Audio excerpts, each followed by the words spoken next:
I went to the theater to watch this film, hoping, but not really believing, that it could succeed in two aspects. One, prove itself to be a worthy sequel to a film made over 20 years ago, and two, be a good film in and of itself. Over the course of this video, I will explain how it almost succeeded in one of these aspects, and completely failed in the other. Hello, and welcome back to another installment of Film Friday, in which I review a new film every single week. This week we are looking at the 2024 film entitled Gladiator 2, starring Paul Mescal and directed by Ridley Scott.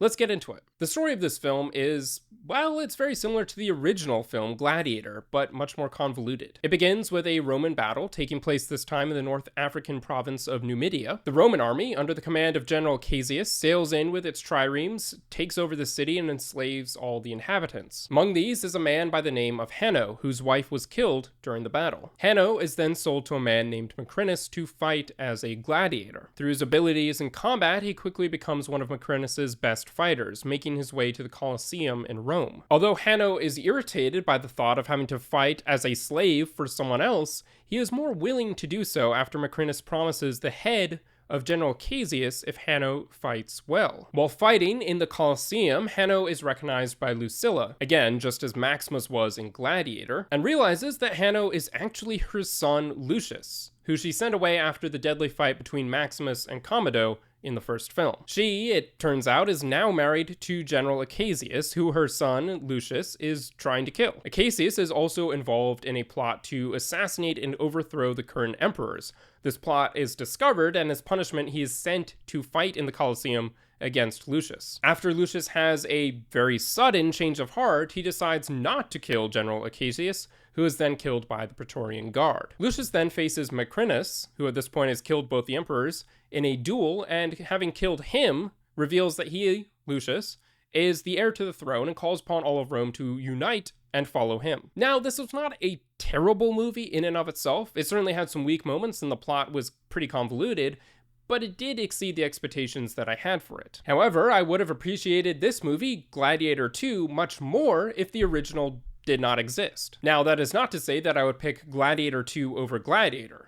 Not at all. Gladiator is a far better film. But the second movie was not only far too similar to the events and outline of the first movie, it also spent the entire film trying to remind you of this fact. Essentially, the film paused every 10 minutes or so to make sure that you hadn't forgotten about this other film from 20 years ago, which was much better, and then resumed telling you a story which was pretty similar but just not as good. Now, I do understand that a sequel is going to reference back to the prequel, or the second installment in what is apparently going to be a trilogy is going to reference back to the first installment. That's fair enough, and in fact, it probably would have been quite odd if the second film had completely ignored the existence of the first. However, the entire plot of the second film does not have to just follow the same plot outline of the first film. If you have actually set up a world that is compelling enough to warrant a second or even a third film, there should be plenty of other options to explore within that. And this really gets to the main issue at the heart of Gladiator 2, that there was genuinely no need to make this film. Gladiator, the original, is a very well-made, self-contained film. It ends with Maximus dying a hero and Rome freed from a tyrannical rule. There are no loose ends or unanswered questions, and as an audience member, you are very satisfied at the end of that film. Any storyline they made in continuation to that would have a lot of work to do to prove itself, but instead they just remade the original